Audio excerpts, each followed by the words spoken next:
You're listening to an Airwave Media Podcast. This episode is brought to you by Cologuard. Do you know what's really scary? Not screening for colon cancer when you turn 45. The Cologuard test is non-invasive, requires no special prep or time off work, and ships right to your door. In just 3 simple steps, Cologuard takes the scare out of colon cancer screening. If you're 45 or older and at average risk, ask your healthcare provider about the Cologuard test. Cologuard is available by prescription only. Learn more or request a prescription today at Cologuard.com/screen. Grown-ups, if there's a child in your life who is interested in, curious about, or fascinated by people and places from history, then my podcast, The Past and the Curious, might just be a hit in your home. From the invention of microscopes to world-traveling dogs to fashions of the 1890s, gold rush ghost towns, and audiences going wild for walking competitions, we've got a little bit of it all. Hosted by children's author and museum educator Mick Sullivan, that's me, the show is fun, funny, engaging, honest, and beloved by kids and parents alike. Find The Past and the Curious at all the usual podcast places. This episode is brought to you by our Patreon members. Thank you so much. And if you're not a member, consider joining. Members get extra episodes just for Patreon subscribers, and all our episodes ad-free. Membership starts at just $2 a month. Go to patreon.com/ancienthistoryfangirl for more info. And as always, thanks for listening. Let us not again this evening, with our shouts and noisy uproar, get ourselves as drunk as Scythians. Let's get moderately tipsy and our best songs sing with fervor.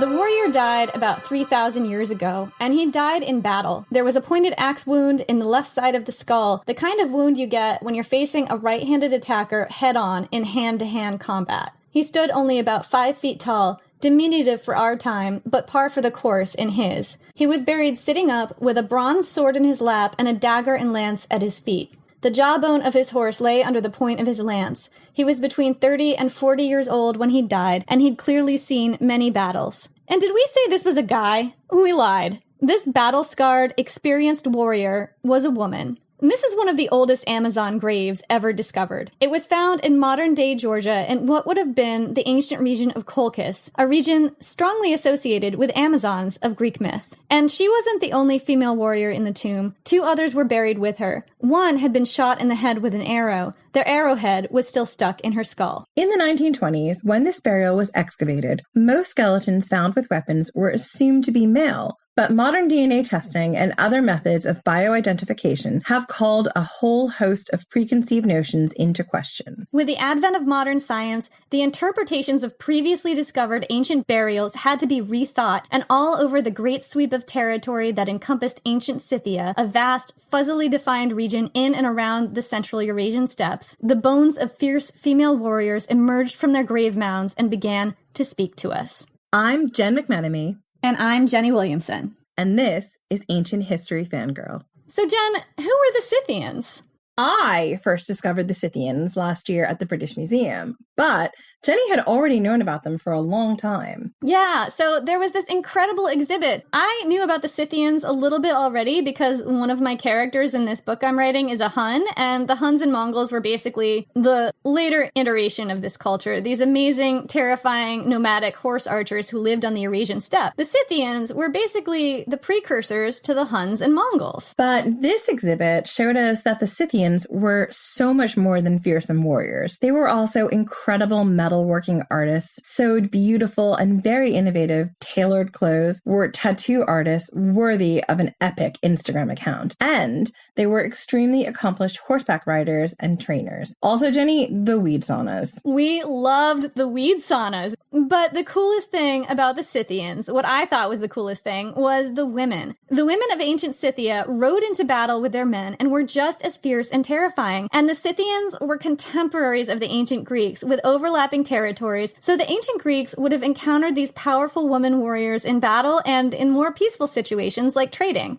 And it appears they developed a little crush. massive crush. The ancient Greeks reinterpreted these powerful women in their own myths as Amazons, imagining them as one-breasted man-killers who lived in all-female societies. They even imagined a capital city for them on the banks of the Thermodon River, a place in the heart of real Scythian territory. So the Amazons were the Scythians, and the Scythians were the Amazons. This wasn't a secret even in ancient times. Ancient writers always set Amazon stories in places known to be Scythian country, and sometimes referred to them interchangeably. And last episode, we talked about Amazons in Greek myth, bringing you several of the more well-known Amazon stories and discussing their origins and context in Greek society. You might want to go back and listen to that one before you listen to this one, although I think you can pretty much listen to them both in different order without getting too confused. But you have a strong basis in Amazon myth and lore before you come to this episode, and it's kind of cool to have. The thing is, though, that Amazon stories are basically stories about Scythian women told through a Greek lens,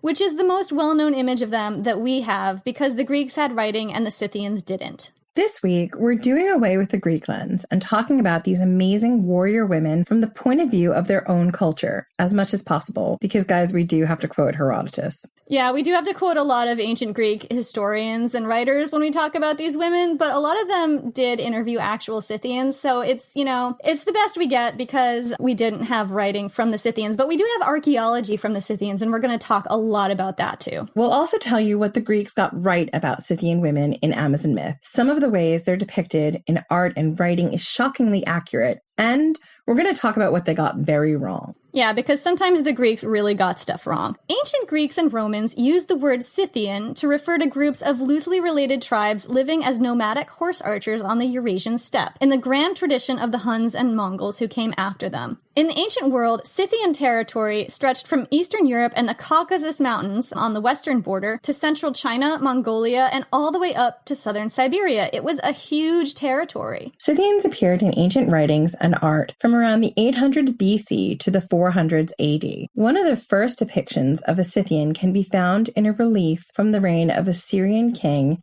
Assur-Nasirpal II, 883 to 859 BC. The relief shows a rider executing an extremely difficult Parthian shot, where he faces backwards while riding a horse at full gallop, shooting an arrow behind him with hair-splitting accuracy. This image would have been recognizable to anyone in the ancient world as a Scythian. The ancient Greeks probably first encountered Scythians when they started establishing territories along the north shore of the Black Sea around the 6th century BC. Alexander the Great and his father, Philip of Macedon, both tangled with Scythians in the 300s BC. Philip even had a Scythian wife, and Herodotus wrote extensively about them in his histories in the 400s BC.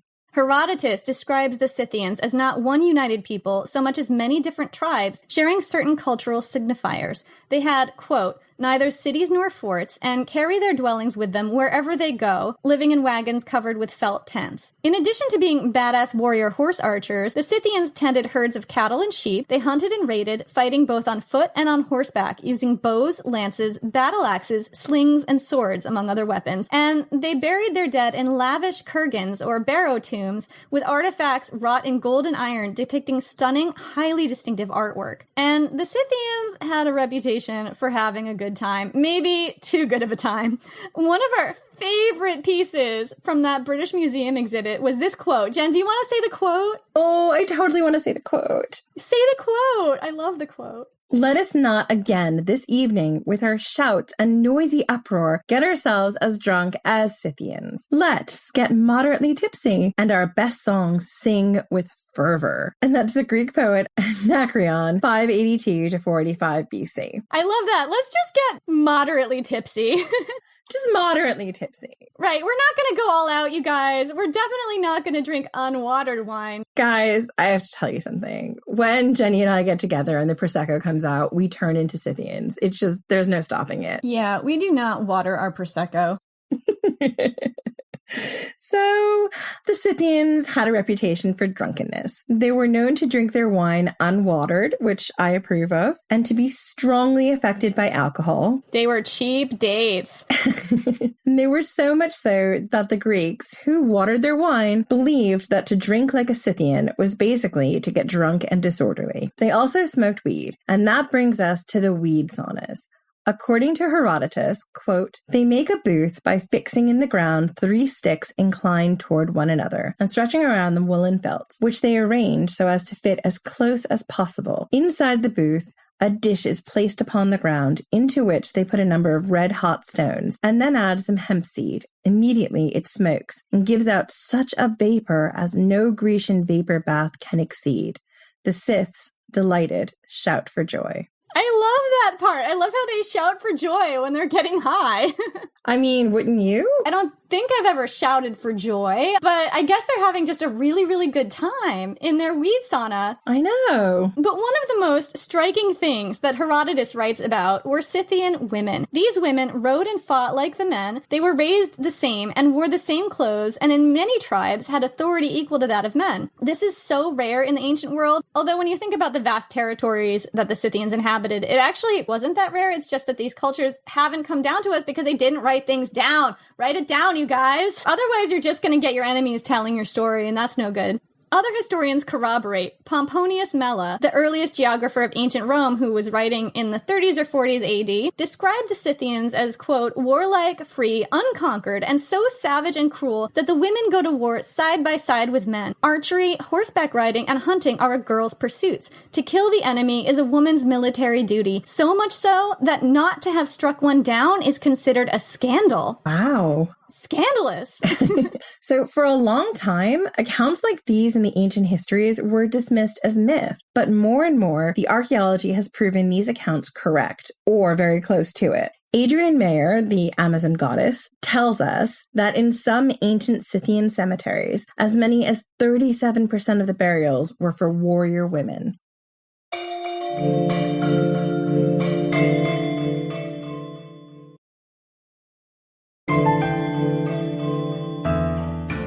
So Adrian Mayer wrote this incredible book on Amazons called Lives and Legends of Warrior Women in the Ancient World. And this is a situation like we had with John Kistler's War Elephants when we were doing those episodes. We relied on a number of different sources for this episode, including the ancient sources, but the one we kept coming back to again and again was Mayer's book. We have her to thank for most of the cool stuff in this episode, and there's so much more she talks about in her book that we didn't have room to cover. So if you're into this topic, definitely go buy it. Adrian Mayer tells us that over 1,000 women warrior graves have been discovered from Bulgaria to Mongolia, a distance of over 3,600 miles and as far north as Siberia. She says that in the ancient region of Thrace alone, an area that once encompassed what's now Bulgaria, Turkey, and Greece, about 112 women warriors have been unearthed, aged mostly between 16 and 30. To the east of that, in a region associated with the Sarmatians, whose origin story we discussed in the last episode, about 40 women warriors have been found in graves. North of the Black Sea, near the Volga River in Bulgaria, approximately 20% of warrior graves dating between the 5th and 4th century BC belong to women. In the southern Ukraine, 130 graves of women warriors have been unearthed. In southwestern Siberia, approximately 20% of the graves of women found on the steppes contain bows and arrowheads. And it's very clear these women rode to war side by side with their men, as Pomponius Mela describes. Women warriors in graves often had 2 fingers on the right hand showing significant wear, indicating heavy use of the bow. Also, the battle injuries found on these women are often identical to those found on men from the same cultures. Female skeletons have been found with arrowheads embedded in their bones, pointed battle axe wounds in their skulls, and stabbing and slashing wounds from swords and spears. Modern analysis can paint us a very clear picture of the battles that ended many of these women's lives. For example, battle axe wounds found in the skulls of female warriors are often on the left side toward the front, suggesting that the women were fighting a right-handed enemy face to face rather than fleeing an armed attacker. That's such a cool detail. Yeah, and in addition, nightstick fractures on the left arm are very common in both men and women in these warrior graves. These are fractures to the left arm incurred when the women raised their left arms to block an attack coming from a right-handed opponent. And you can also see Amazon women painted in this pose on ancient Greek vases, holding up their left arms to fend off an attacker and about to incur a nightstick fracture. There's this one very famous example of Achilles killing Penthesilea from ancient Greek Amazon myth that shows this really clearly, and we'll put it in the show notes. I mean, that's super cool, Jenny, but I totally wonder how they would handle a left-handed attacker because, you know, that's sort of my bugbear. I'm left-handed, and that would kind of be your stabbing hand. You'd be something totally different. And if you look at why the left-handed gene keeps repeating, because you'd think, who needs to be left-handed? We could all just be right-handed. Yeah, I think that there's a really interesting thing there. If you're a warrior who's right-handed and you have your muscle memory is using your sword or whatever weapon with your right hand, and then you come across someone who's left-handed and wielding a left-handed weapon, maybe because they're unexpected, that would be more difficult to face, or maybe because they can use their left hand, they can sneakily switch their weapon from right to left and totally come in under your defenses. I wonder if anybody's written about that. I bet somebody has. Yeah, and I don't know what the stigmatism of being left-handed in the ancient world, because it's only really recently that the stigma has been removed from being left-handed. You know, left-handedness in the ancient world would be a really cool episode. I bet there's some kind of ancient history left-handed expert out there who's listening to this right now who can totally give us some detail. So if you are that person, let us know, because we're fascinated.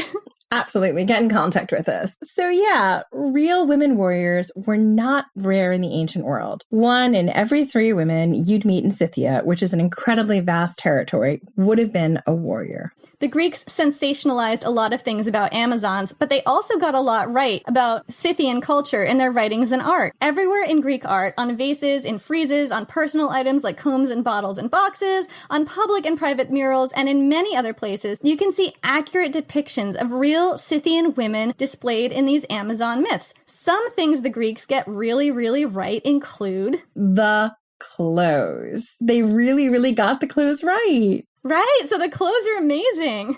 Remember the story of Hippolyta and her golden belt from the first episode in the series? It turns out that the Scythian women loved belts. And I mean, who can blame them? You gotta keep your pants up somehow. I know, and, you know, fashionable and accentuating your assets. Right, gotta accentuate your waist, gotta give yourself some structure. It's all about the structure. So archaeologists have found numerous belts in Scythian warrior women's graves, wide ones, sewn with gold plaques that would have made them glitter. And I can't think of anything I want more right now than a glittery gold belt. I know, a nice, big, ostentatious, glittery gold belt that totally accentuates my waist. Bring it. Yes, please. As well as the glittery gold belt, they found practical leather ones and iron ones, often with large, ostentatious buckles, hooks, and clasps for attaching weapons, because you gotta have practical ones, man. And you know what? That's not all they found. In 1991, a team of archaeologists unearthed a burial mound in Kazakhstan that included a jacket sewn with over 2,400 gold plaques shaped like arrows and stylized lions, a tall, elaborate conical headdress 2 feet high adorned with gold plaques depicting ibex, horses, snow leopards, and birds, as well as towering gold foil arrows, and a belt decorated with 13 golden deer heads, among many other treasures. Talk about treasures. I know, gold shiny things, Jen. You would be all about this. As we talked in the last episode, that's really all it takes. It's all it takes with Jen. She just wants stuff to be shiny. Other similarly impressive things have been found in graves throughout the Scythian region. Glittering capes, yes. Mm-hmm. Breastplates. Yes. Coats. Yep. Animal skins. Bring it. Shiny, shiny jewelry. Loving it.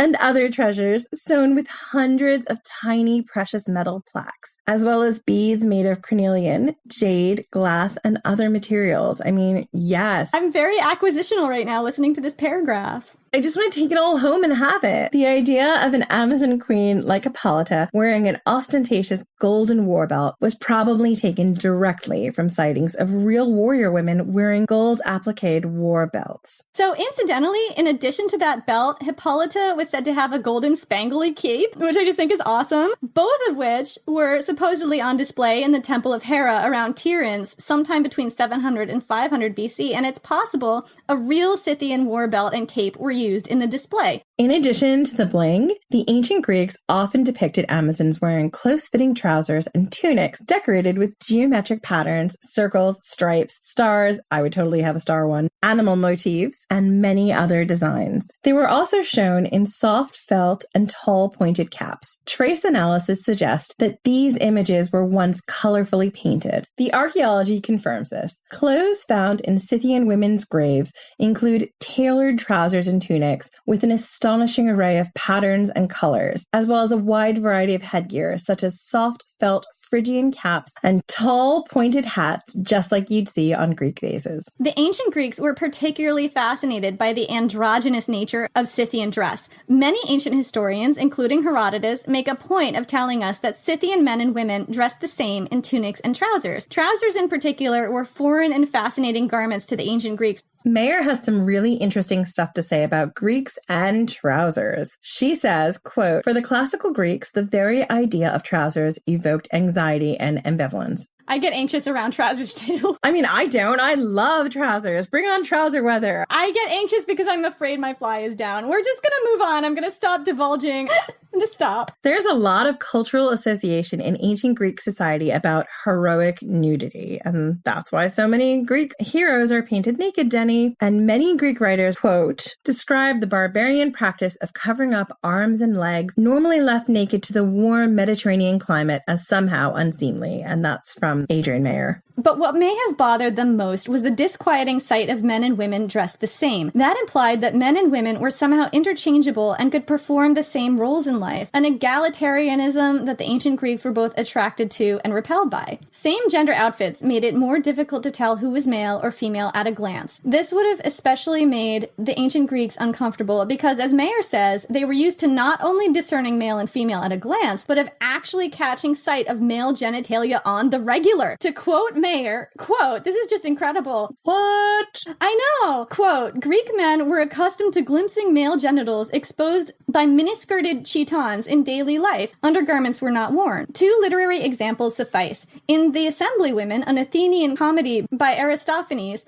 the women appropriate their husband's clothing in order to take over the assembly, but they caution each other to be careful when clambering over the men to take their seats or striding up to the podium, lest their female sex be revealed. And what you might be thinking, guys, is, well, yeah, but Aristophanes was writing a comedy, and this bit about flashing the assembly might be part of a joke. But Mayer goes on to tell us that Xenophon of Athens, the famous mercenary soldier historian, and what a great sort of job description to have, he lived in the 400s BC, and he advised Greek writers to, quote, be sure to remain upright when mounting a horse, lest they present an indecent spectacle from behind. You have to imagine, if Xenophon had to go out of his way to say it, then it probably happened a lot. Yeah, actually, if you look at pictures of the chitons that men wore in ancient Greece, not the long drapey toga that we're more used to seeing, but sort of a belted tunic that came to mid-thigh, you could conceivably see a lot of wardrobe malfunctions happening during everyday life. And true, the ancient Greeks, especially men, may have taken this in stride because nudity wasn't taboo for them. In fact, the opposite was true. They found the barbarian tendency to cover their bodies with clothes to be disturbing and unrefined. I mean, I just can't. Can you imagine? I can't decide what's worse to get a glimpse of. What, a woman or a man in a chiton? Or both. You're just hanging out, you're doing your job, and just people are flashing you left and right, and they're not being gross. It's just part of daily life. Yeah, and I kind of feel like, well, that's also kind of refreshing. If it's equal and you can just be as naked as you want down there, sure. But I have an underwear rule, so you know what I'm like. I couldn't talk to anyone in ancient Greece. I've got an underwear rule. I can't talk to you unless you're wearing underwear. Oh, really? This is a big problem I have. I'm not going to ask you, but, I'm just wearing a chiton right now. I don't need to know.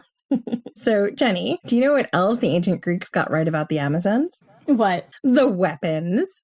Oh my God, tell me about the weapons. So Amazons were strongly associated with the type of weapons also found among Scythian women warriors' grave goods, like battle axes, spears, javelins, bows, and arrows, and even slings. Amazons in Greek depictions were particularly strongly associated with a unique type of bow found predominantly in Scythian and later horse archer cultures. The Scythian recurve bow was distinctive and designed to give its arrows added power over vast distance. These bows were not large, only approximately 30 to 40 inches tall when strung, and this is compared to an English longbow, which is 72 inches. They were light and compact, ideal for fighting on horseback. So making one of these bows was a painstaking process that took years. A Scythian warrior's bow would have been one of her most prized possessions, and stringing one was really, really hard. So hard that Scythian bow stringing entered into ancient Greek legend. For instance, during his 12 labors, Heracles had a fling with a viper woman, half snake. He and the snake lady had 3 sons. His parting gift to her was a bow, a heavy, thick battle belt, and some instructions.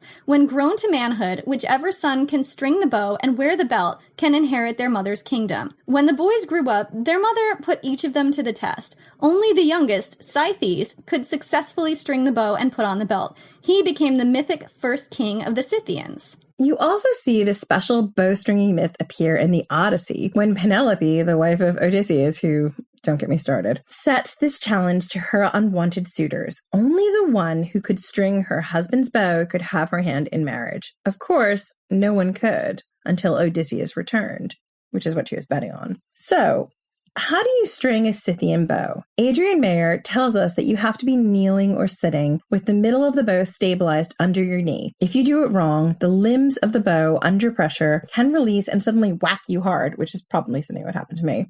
And totally something that would also happen to me. I would suck at this. I'm bad with objects. Yeah. And it's possible if this did happen to you, you'd have a really bad injury. Yeah, you'd be limping around, and if you're like in a Scythian tribe and they see you limping, it's like, oh, this guy didn't string his bow right again. Haha. This is the newbie. Right, the newbie Scythian. Noob. So the correct position for stringing a Scythian bow is depicted in both Scythian art and Greek depictions of Amazons, showing that Greek artists were familiar with this very technical detail of Scythian life. The Scythian bows were both light and compact, and this made them a great equalizer between men and women. The compressed design of the Scythian bow meant that arrows could be fired with greater force, distance, and accuracy than they could with other types of bows, meaning women didn't need as much upper body strength as men to be absolutely deadly with these weapons. And interestingly enough, Scythian archers also dipped their arrow tips in viper poison to make them even more deadly. And that totally harkens back to that Heracles myth with the viper women. And I kind of love that detail. I love that that's their origin myth, you know? Yeah, that I didn't even notice that, but that makes total sense why it would be a viper woman, because they use this viper poison with their arrows. Exactly. So other weapons typically used by Scythians were also great equalizers. For instance, slings, basically 2 lengths of rope or cord connected by a pouch that holds a small stone, lead bullet, or other missile. The sling is swung fast in a tight circle and released at just the right moment to fire the stone or lead bullet with devastating force. The ancient writer Procopius claimed that slings actually had a longer range than Hunnic bows, which were basically the same as the Scythians had. Like the recurve bow, the sling does not require a lot of strength and can be used to absolutely deadly effect. So incidentally, the ancient Greeks used slings too. Lead bullets have been found decorated with a winged thunderbolt on one side and the words catch or take that on the other, dating from around the 4th century BC. And I just love that detail. That is such an awesome detail. What would you put on your sling bullet, Jen? I would say Jen was here. Eat this, sucker. See you in Elysium. Another equalizing weapon that Amazons were often depicted with was a distinctive type of battle axe. These axes have been found in Scythian warrior women's graves as well as in Amazon art. They were relatively small, made of bronze or iron, and had a single curved blade on one side and a pointed spike on the other. These axes, as Mayer points out, were top-heavy. It wouldn't take a ton of upper body strength to swing one hard enough to do major damage to your opponent, and that's just the way I like my axes. It's not a lot of effort for a lot of payoff. Exactly. I love that you saw where my mind was going with that. Yep. This is another weapon that doesn't put women at a disadvantage to men when it comes to upper body strength. But that's not to say that Scythian women didn't also wield heavier weapons, such as swords and spears, because they definitely did. All of these have been found in Scythian warrior women's graves, and Amazons in Greek art have been liberally depicted using them as well. So another thing that the ancient Greeks got right about Amazon/Scythian women's culture is the tattoos. Oh, I want to hear about the tattoos. So the tattoos were another amazing part of this exhibit that we saw at the British Museum. Amazon women were often depicted with tattoos in Greek art. Geometric designs and animal motifs were super common, and Herodotus mentions tattoos as well. He says some Scythian tribes saw a lack of tattoos as, quote, a lack of identity. Herodotus also claims that the more tattoos a woman had, the higher her status. The ancient Greeks, incidentally, saw tattoos as a mark of shame. They tattooed only criminals, war prisoners, and slaves. Other ancient sources, such as Pomponius Mela, Xenophon, Clearchus of Soli, described heavily tattooed women among a variety of Scythian tribes. Clearchus, in particular, who was a Greek writer who actually traveled in Scythia, unlike Herodotus, who only interviewed Scythians in border territories, describes how one group of Scythian women taught another how to tattoo themselves using their belt buckles or the pins from their brooches, which I just think is a cool detail. Archaeology has confirmed this. Once again.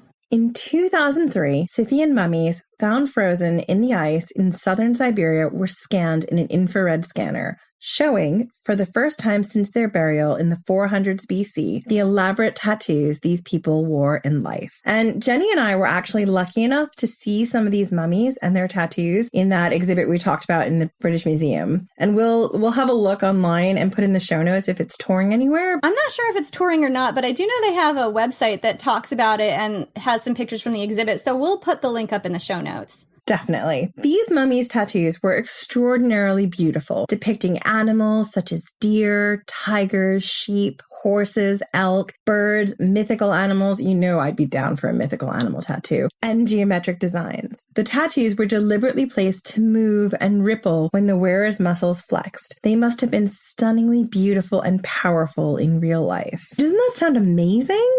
I mean, that just sounds incredibly hot. These Scythians must have been so attractive. I mean, how do people control themselves around these people with their gorgeous tattoos? I just fall all over myself and act like a total weirdo. So like usual then.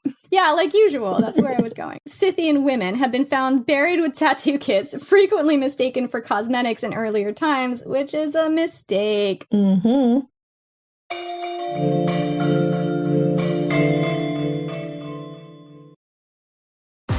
Baseball is back, and the first pitch is on Netflix. The New York Yankees, led by seven-time All-Star Aaron Judge, head to the San Francisco Bay to take on Rafael Devers' San Francisco Giants. This season kicks off with one exclusive opening night game. Watch MLB Opening Night, the New York Yankees versus the San Francisco Giants, live on Netflix. Wednesday, March 25th at 8 p.m. Eastern, 5 p.m. Pacific.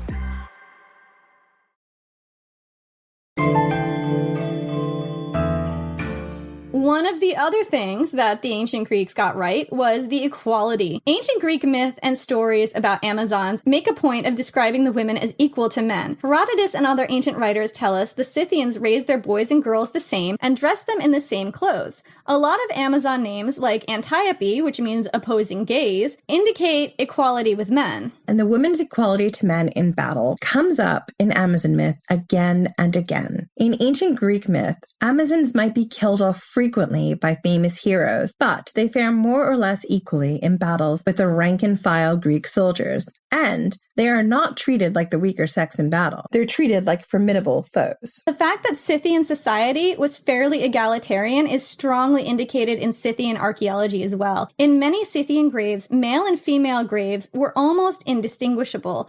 Both men and women were buried with weapons as well as tattoo kits, jewelry, fancy combs, cosmetics, and other goods. It's frequently hard to tell whether a grave belongs to a woman or a man unless you look at the skeleton itself. In addition, skeletons of both sexes exhibited similar signs of a very strenuous life. John Mann tells us in his book, Amazons, the Real Warrior Women of the Ancient World, that in addition to war wounds, women in Scythian graves had a high rate of hairline fractures in the spine, a condition called spondylosis, or clay shoveler's fracture, because it's so closely tied to a lifetime of heavy labor. Their bodies also bore signs of a lifetime spent on horseback. Both sexes were often bow-legged, and John Mann tells us, quote, one 35 to 45-year-old woman in a Scythian grave who had fractures in her right shoulder and forearm also had the fourth finger on her right hand so badly broken that it had solidified into a claw shape. all her injuries being caused by a single nasty fall. And that's just like, every time I read that, Jenny, I just think, oh, my hand's kind of going to a claw. I love that detail because it's so real. There's a price for this amazing free life that the Scythian warrior women had. There was a lot of injury.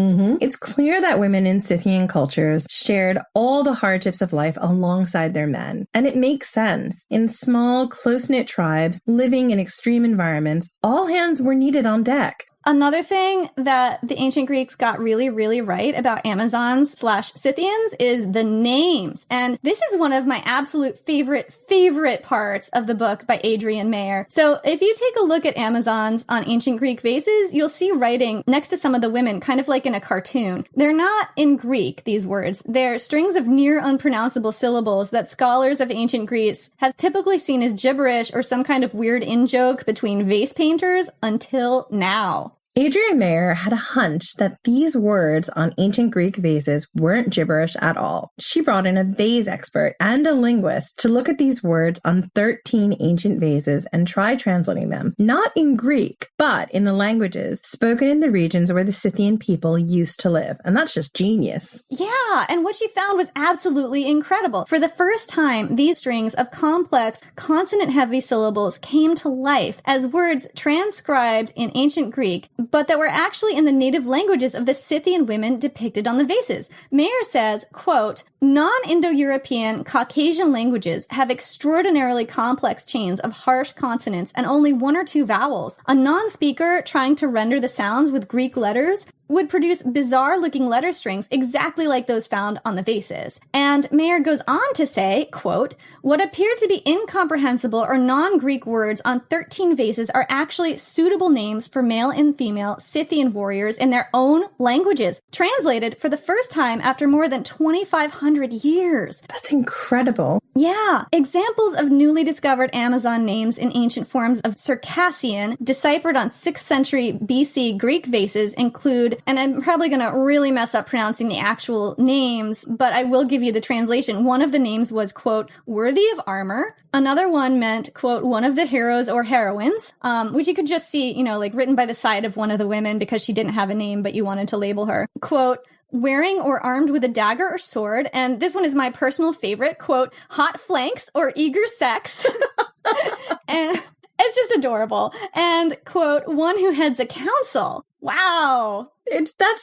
It's just so incredible. I know I keep saying incredible, but I can't think of another word. I'm just so flabbergasted. I know. Ancient Greek painters not only got the fashions and weapons of Amazons right on their vases, they even got the names right. And this shows that Scythians and Greeks must have interacted a lot. And Scythians must have been embedded in Greek society at many levels, including as spouses, warriors, merchants, slaves, and more. Some of these names must have been from Scythian myth, like the Scythian version of Heracles. The vase painters really made their money by painting familiar mythology scenes. So you just look at these and you have to wonder, were they painting well-known Scythian myths for Scythian clients? Exactly. Maybe some of these Greek vase painters had a really good Scythian merchant client who just bought all their vases. So they were always making these amazing vases with whatever the Scythian version of Heracles is or other myths. Exactly. And I think that's just so incredible and sadly lost to history because it wasn't written down. But people knew it via word of mouth. Absolutely. What Mayer did was especially cool because apart from a few words preserved here and there in the writings of Greek historians, like the word oiropata or man-killer, reported by Herodotus, the Scythians themselves didn't write and their languages have been lost to time. However, Adrian Mayer also tells us that modern languages that still exist in the ancient Scythian region, like Circassian, have changed very little over time. So, based on this evidence, it's quite possible that languages once spoken by Scythian warriors still exist relatively unchanged today in the areas where they used to live. Yeah, that's such a cool thing to think about. I know. So another thing that the ancient Greeks got right about the Amazons and Scythian warrior women was the horses. The horses! This is another of my favorite parts. I mean, it's basically all my favorite parts. I love this part too. Amazons and horses were linked in most ancient accounts. Penthesilea had a horse given to her by the wife of the North Wind. Greek translations of Amazon names frequently contained the word hippos, which meant horse, as in Hippolyta, which means releases the horses, according to Mayer, which is such a cool name. And ancient writers back this up. Ancient Greek speechwriter Lysias, living in the 4th and 3rd centuries BC, made the claim that Amazons were the first people to tame horses, and that may actually not be far from the truth, because archaeologists believe that horse domestication really did begin in Scythian territory on the Eurasian Steppe among the much more ancient but very horse-focused bowtie culture, which lived from around 3700 to 3100 BC. The ancient Scythians were very connected to their horses, including the women. Adrian Mayer also mentions that in addition to weapons that really leveled the playing field between male and female strength, the Scythian women's horses also put them on a level playing field with men, giving them equal speed, stamina, and force in battle. A woman on horseback could be just as deadly as a man in battle. Adrian Mayer tells us that, quote, in nomad cultures, horses had individual names, even their own legends, and owners were sometimes known by their horse's name. And, unique among horse riding cultures, ancient writers claimed that Scythians taught their horses to kneel or lie down on their bellies. This skill came in useful in an era without stirrups. A Scythian horse could lie down to stay out of sight while its owner stalked prey on the treeless steppe, or kneel to help its rider remount in battle if she's been knocked off. And one of the rarest and most ancient breeds of horse, the Akal Teke horse, originated in Turkmenistan right in the middle of Scythian territory. To this day, this is the official horse breed of Turkmenistan, and this breed of horse deserves a detour. If you've ever seen one, you would not forget it. These horses are the most beautiful things I've ever seen, with incredibly delicate lines and a coat that looks metallic. Some of these horses look really silver and gold. So, Jen, this is totally like a beautiful horse-sized shiny thing that I bet you would just love. Yeah, I kind of want one now. Can I have one now? I have no control over whether or not you buy a horse. I don't know where you'd keep it, but I mean, you should work it out if you really want one. In ancient times, these were considered the most valuable horses alive, worth entire armies in price. Wars were fought over these horses, and we'll put pictures in the show notes so you can see why. They are still one of the most beautiful breeds of horses in the world. These horses are absolutely ancient. They are direct descendants of the horses ridden by the Masangete, Queen Tomyris' people, as well as other Scythian tribes. In ancient times, they were sometimes referred to as the Nicaean horses. By the time Herodotus mentioned them in his histories, about 2,500 years ago, the breed was already at least 500 years old. The Akal Teke have been known for thousands of years, not just for their beauty, but for their incomparable speed and stamina. And this type of horse may have formed the foundational stock for famous breeds such as the Thoroughbred and Arabian. Adrian Mayer tells us that two types of horses are commonly found in Scythian graves. A short, stocky variety, tough little ponies like me, well suited to a cold climate, as well as a tall, more delicate strain, adapted to life in harsh, arid climates. It's possible that some of these taller, willowy horses were ancestors of the Akal Teke. Horses were central to Scythian culture. Nomad cultures didn't have a lot of places to store their wealth, but a lot of it went into elaborately wrought horse trappings made from precious metals and studded with gems. These treasures were typically buried with their owners, and so were the horses. Herodotus tells us that the Scythians often sacrificed the horses of their dead and buried them both under the same kurgan or grave mound. Mayer tells us of one particularly interesting find. Quote, the most perfectly preserved mare of Piziric culture was 12 to 15 years old and 13 hands high. She was wearing elaborate regalia, including a stag mask with huge branching antlers and a beautiful red felt blanket with leather cutouts. She had suffered years of severe arthritis in her hind leg, suggesting that she had been a favorite, cared for despite her lameness until the death of her owner. Mayer also notes that the taller, slender horses found in Scythian graves were much more likely to be old and lame than the smaller, stockier ponies, suggesting that these were particularly prized and only parted with far past their prime. Yeah, they got rid of those stocky little den ponies much, much earlier. This is so sad. I mean, I'm of the belief that all horses are created equal and you should treasure your stocky little pony as much as you should treasure your tall, willowy horse. But The world doesn't work that way. But, people are jerks. So those were some of the things the ancient Greeks got right about the Scythians. The clothes, the weapons, the egalitarian culture, the tattoos, the horses, and the names. But there were things they got very, very wrong as well. And one of those was boobs. Yep, this is the episode on Amazons, and here is the part where we talk about boobs. Boobs. We cannot avoid this topic. If you know one thing about the Amazons, other than that they were badass women warriors, you probably know that they had one breast. This idea was going around from the earliest references to Amazon. Pseudo-Apollodorus, in his Bibliotheca, makes this lurid claim about Amazons, quote, if ever they gave birth to children through intercourse with the other sex, they reared the females, and they pinched off the right breasts that they might not be trammeled by them in throwing the javelin. Ow. But they kept the left breast that they might suckle. Just why? Don't mess with the boobs, you guys. This is terrible. I'm getting, sympathy pains. I know, my poor right boob. I know, my boob. Yeah, my boobs are very sensitive. They get sympathy pains. That's a very right-handed look at where they would have pinched off the boob, because if you were left-handed, then your javelin hand would be your left hand, and that boob would be of no use to you. Exactly, so would they have pinched off the left boob if you were left-handed, or would they just make you deal? I don't know. They probably would just make you deal. I mean, for a long time, that's what we did to left-handed people. They just had to adapt. So sorry, Jen, your right boob's coming off. Oh boy, it's not going to make me any less clumsy with my javelin. No, because now you're off balance, right? There's only one boob, so we're tippy on that side. Yeah. So this boob removal was a common belief throughout the ancient world, that the Amazons had only one breast. And we're going to call bullshit on that myth right here and right now. Sit down, Apollodorus. You've had too much wine and you should have put some water in it. Yeah, you've been spending way too much time in the Scythian weed sauna. Exactly. Maybe the two of us are qualified to school all these Greek men about boobs. How many boobs are there in this conversation? Four boobs. There are 4 boobs in this conversation. So sit down, guys. You've been demoted. We're going to tell you about boobs.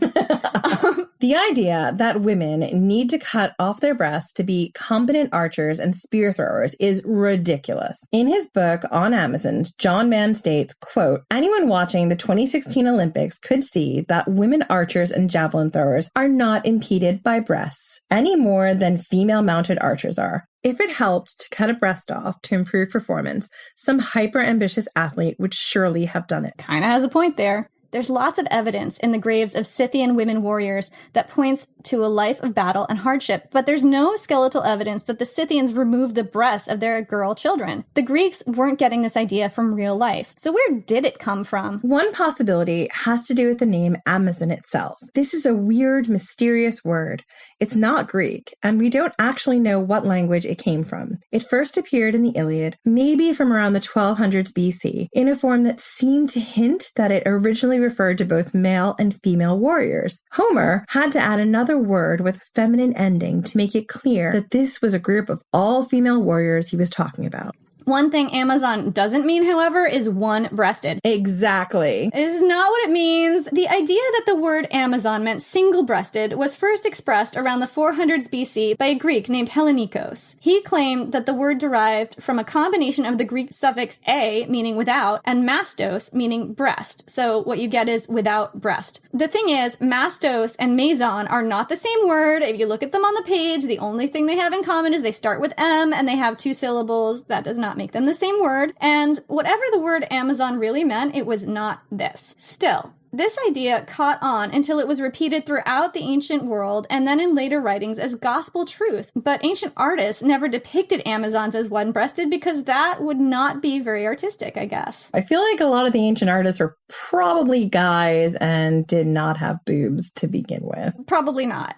But they were all about symmetry, so they would have wanted to paint them with 2 boobs, right? Exactly, even if they believed that they only had 1 boob. There's also another possibility, though, that real life may have given ancient Greeks some reinforcement of this idea. Scythian women of the Caucasus region didn't sear off their daughters' breasts, but according to Mayer, they did dress in tight leather vests or corsets to support their breasts while they rode horses. This garment was well known in formerly Scythian regions in more recent times. A German historian in the Caucasus, Julius von Klaproth, even remarked in 1807 that, quote, young unmarried females compress their breasts with a close leather jacket in such a manner that they are scarcely perceptible. There was even a folk tradition that on a woman's wedding night, her husband should slowly and tenderly unlace the many complicated ties of her leather corset as a demonstration of his patience and devotion. But when we were looking into the research on this, I kind of had a thought as to why the Scythians might have got that they only had one boob. Because if you think about it, if you were nursing a baby, you would have one boob totally out of that corset and the other one might still be restrained. Yeah, that's actually a really interesting point. I mean, we don't actually know that this is how Scythian women nurse their babies, but maybe they undid part of their corset and just had one boob out, but it looked like the other boob wasn't there because the corset was so tight. Exactly.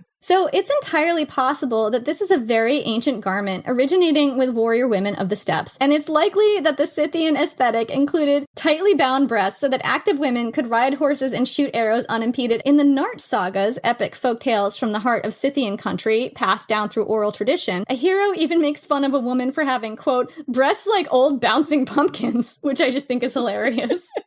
You should be so lucky.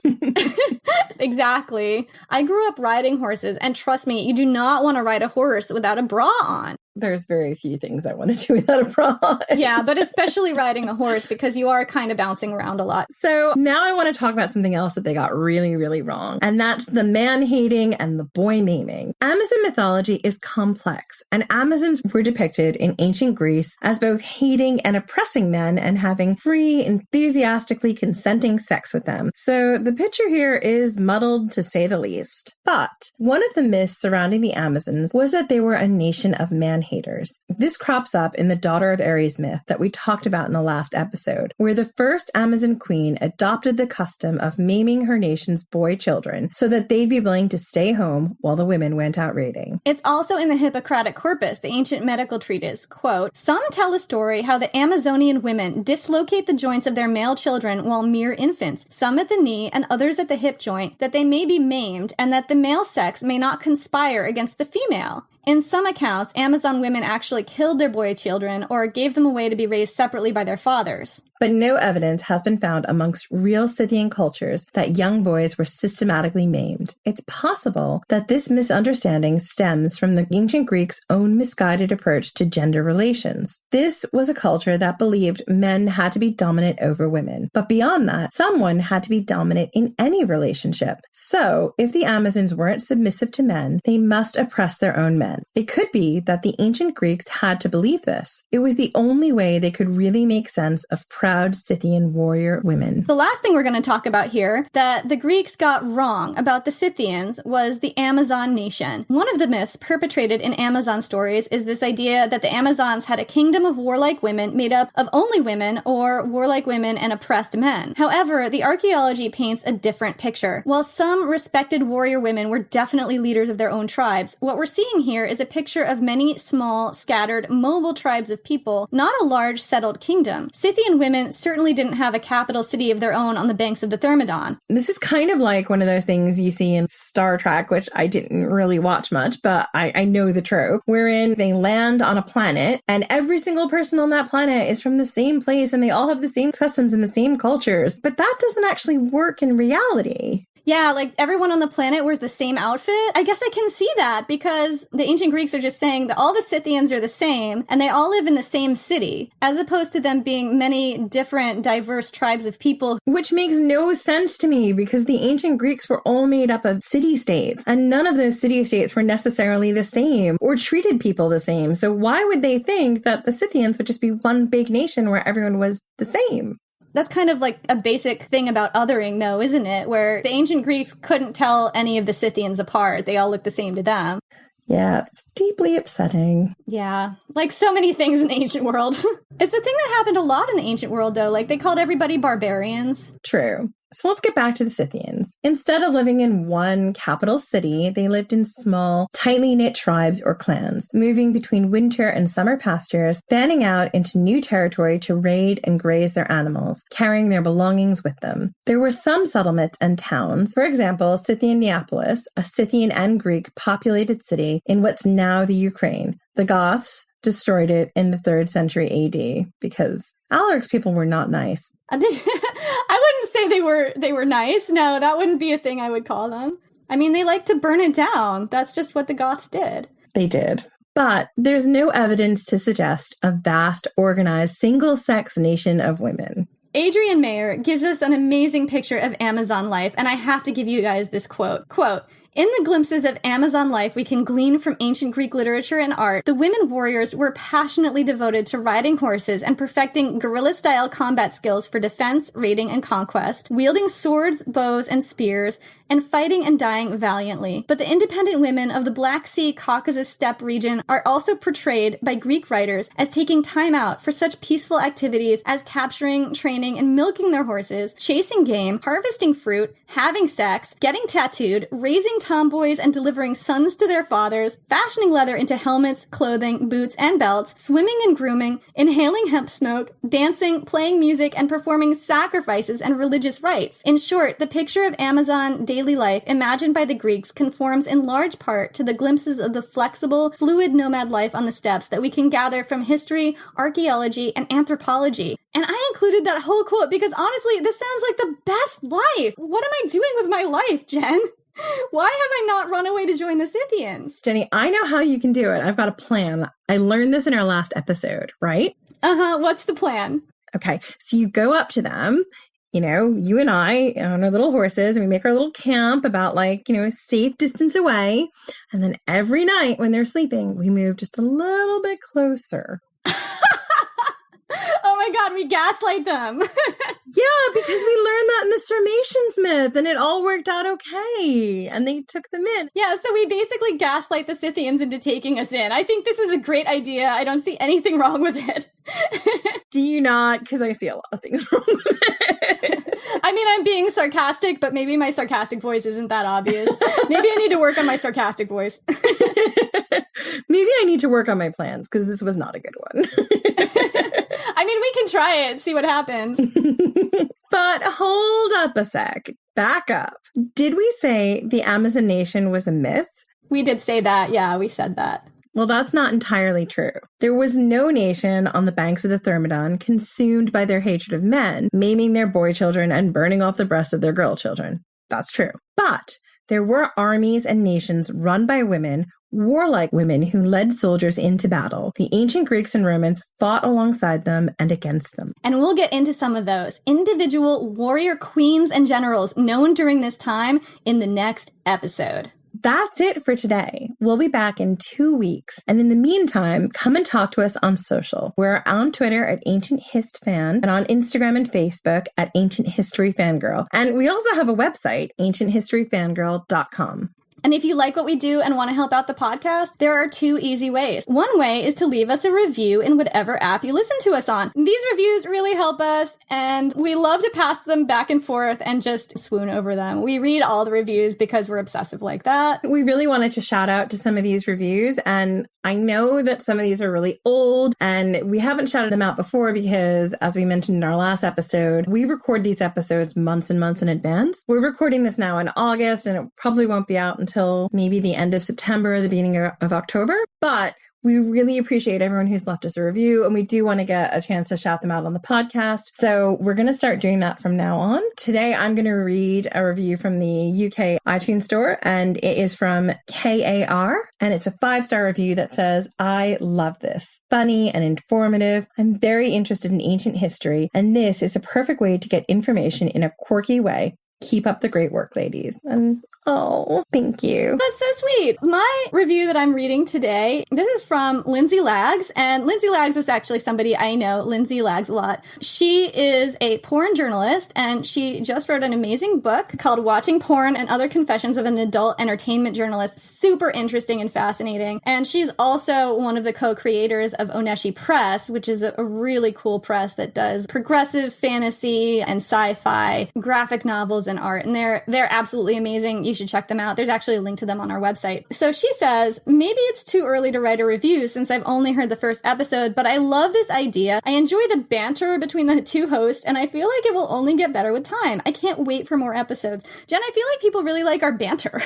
I think they like our banter. Maybe we'll keep it up. That is it for our reviews, but we'll read more later. And if you'd like to do even more to contribute, and this is always massively, massively appreciated, you can donate to our Ko-Fi fund. I just can't pronounce this word. I'm sorry to everyone at Ko-Fi for Ko-Fi for consistently mangling your extremely simple website name. The link is on the homepage on our website, ancienthistoryfangirl.com. It's the button that says buy us a latte, and we massively appreciate all the help we can get. So thank you so much, because every little bit helps. Yeah, thank you so much, and we'll see you in 2 weeks.